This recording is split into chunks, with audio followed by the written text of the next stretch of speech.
Hello friends, this is Ankush. Welcome to learn understand and teach channel. YouTube के video में आपका स्वागत है। आई होप मेरे वीडियोस आपको पसंद आ रहे हैं। इसी तरह से मेरे वीडियोस को लाइक, कमेंट्स और सब्सक्राइब ज़रूर कीजिए। मैं वाकई में बहुत अच्छे अच्छे वीडियोस बनाने वाला हूँ जो आपके लिए बहुत ज़्यादा फ़ायदेमंद होगा। मुझे एक बात की बेहद खुशी है कि आप मुझे अच्छी तरह से सपोर्ट कर रहे हो और मेरे वीडियोस को रिस्पॉन्स दे रहे हो। दोस्तों, आज मैं आपको बताऊंगा ट्यूबलाइट का स्टार्टर कैसे काम करता है। मैं वोल्टेज और करंट वेव शेप भी एक्सप्लेन करूंगा और उसके साथ जो कनेक्शन डायग्राम है वो भी अच्छी तरह से बताने वाला हूँ। दोस्तों, इस फर्स्ट इमेज में आप देख सकते हो एक स्टार्टर दिया हुआ है। जब मैं इस केसिंग को सेपरेट करता हूँ तो उसके अंदर दो पार्ट्स रहते हैं। एक स्टार्टर वन रहता है, दूसरा कैपेसिटर रहता है। Both are connected in parallel to this pin. अभी मैं आपको जो सर कनेक्शन डायग्राम है उसके पार्ट्स के बारे में बताने वाला हूँ। जो फर्स्ट पार्ट जो है मैग्नेटिक ब्लास्ट है, जिसे हम चोक कहते हैं। सेकेंड जो है फ्लोरोसेंट ट्यूब है, ट्यूबलाइट कहते हैं उससे हम। थर्ड पार्ट जो है ग्लो स्टार्टर है, उसमें दो पार्ट्स रहते हैं। एक स्टार्टर बल्ब रहता है और दूसरा कैपेसिटर रहता है, जो मैंने आपको थोड़ी देर पहले इस इमेज में दिखाया हुआ था।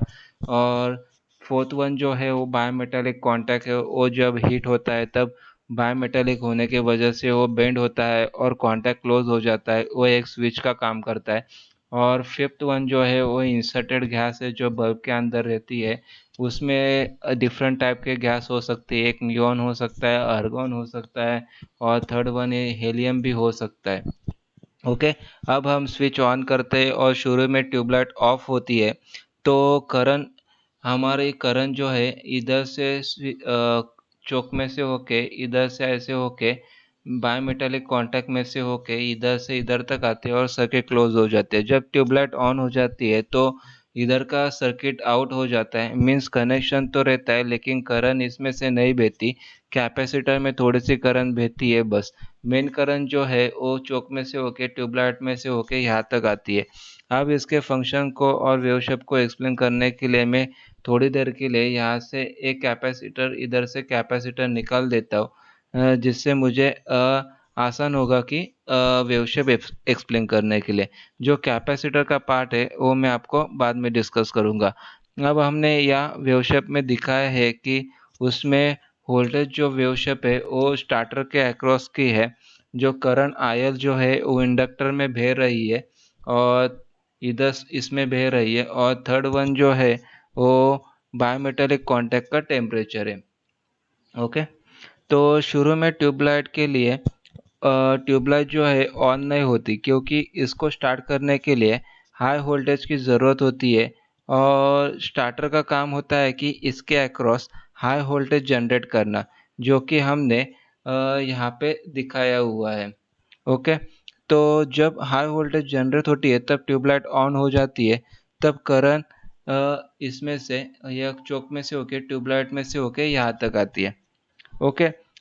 जो यहाँ पे हम बायोमेटालिक कांटेक्ट जो देख रहे हैं तो इसमें थ्री पार्ट्स पड़ते हैं वेव शेप में। एक फर्स्ट में जो है हमारा बायोमेटालिक कांटेक्ट ओपन रहता है और दूसरा जो पीरियड है उसमें हमारा बायोमेटालिक कांटेक्ट क्लोज होता है और तीसरे में फिर से वो ओपन हो जाता है।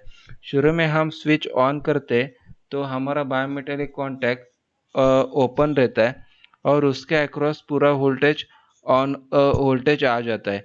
वोल्टेज की वजह से इसके अंदर जो गैस रहती है वो आयोनाइज हो जाती है और इसके अंदर करंट बहने लगती है। और कांटेक्ट अभी भी ओपन ही है और करंट आयोनाइजेशन की वजह से उसमें से करंट फ्लो हो रही है।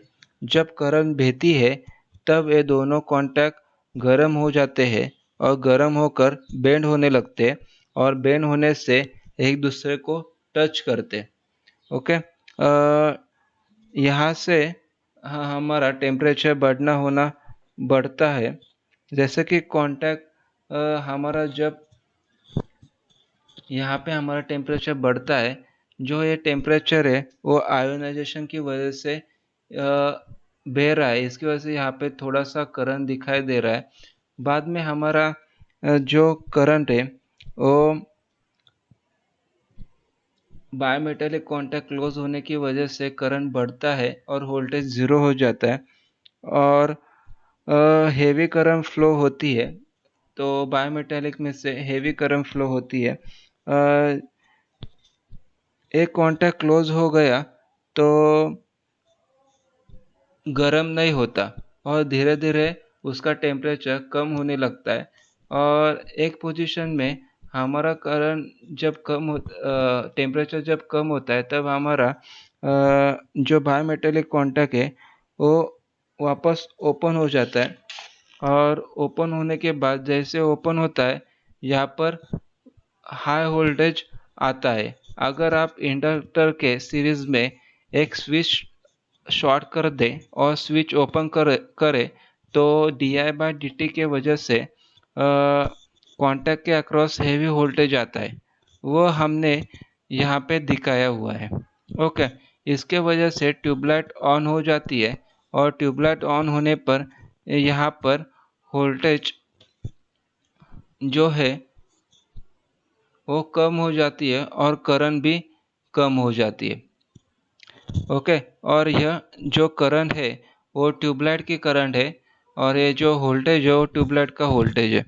ओके, यहाँ से यहाँ तक का जो पीरियड है इसमें हमारा जो बायोमेटालिक कांटेक्ट है उसके अंदर जो गैस है उसका आयोनाइजेशन होता है, और आयोनाइजेशन की वजह से उसमें से करंट बहती है और हमारा करंट बहना चालू होता है। तो इसमें थोड़ा करंट होने के कारण यहाँ पे हमारे आईएल का करंट थोड़ा दिख रहा है। जब हमारा ये बायोमेटालिक कांटेक्ट हीट हो जाते तो एक दूसरे को टच करते, उसकी वजह से हमारा वोल्टेज ज़ीरो हो जाता है और करंट बढ़ जाती है और टेम्परेचर धीरे धीरे कम होता है, और एक एक पोजीशन के टेम्परेचर पे वो हमारा बायोमेटालिक कांटेक्ट ओपन हो जाता है, और d y by d t के वजह से उस कांटेक्ट के across high voltage tubelight glow होती है। ये जो हाई वोल्टेज है वो यहाँ पे मैंने वेव शेप में दिखाया हुआ है, और ट्यूबलाइट ऑन हो जाती है। तो वेव शेप में तीन टाइप के वोल्टेज रहते हैं। यहाँ का एक वोल्टेज, इधर का एक वोल्टेज, इधर का एक वोल्टेज, यहाँ का करंट, यहाँ का करंट और यहाँ के करंट, ऐसे तीन टाइप के करंट्स होते हैं। तो यहाँ पे जो साइन वेव दिखाई दे रहा है वो करंट जो साइन वेव है वो करंट का है। ओवर वोल्टेज डिपेंड करता है कि उसका पॉइंट कहाँ पर है, क्या आएगा उतना ज़्यादा वोल्टेज आएगा। अगर कम करंट पे आएगा तब और वोल्टेज कम आएगा और ट्यूबलाइट ऑन नहीं होगी, और फिर से साइकिल रिपीट होगा जब तक यह ज़्यादा करंट पर ओपन ना हो। इसलिए आपने देखा होगा कि कभी कभी ट्यूबलाइट तुरंत ऑन हो जाती है और कभी कभी काफ़ी देर के बाद ऑन होती है। यह बार बार रिपीट होती है, और जब तक ये ओपनिंग टाइम ज़्यादा करंट पर हीट हो जाए तब तक वो ऑन नहीं होती। यह जो कैपेसिटर है आप यहाँ पे देख सकते हो, ये जो कैपेसिटर है इतनी वैल्यू बहुत कम रहती है, और इसका काम होता है कि ईएमआई इलेक्ट्रोमैग्नेटिक इंटरफेरेंस को सप्रेस करना। इसका काम है कि ईएमआई नॉइस को सप्रेस करना। इसका काम पावर फैक्टर को इम्प्रूव करना नहीं होता। इसके लिए बहुत ज़्यादा कैपेसिटर वैल्यू की ज़रूरत का है, और इसका जो वैल्यू है 7.77 नैनो फैरेड है। आज हम यहाँ पे समाप्त करते हैं, और दोस्तों इसका जो एक्सप्लेनेशन है यहाँ पे मैंने आपको दिया हुआ है, जो आप पढ़ के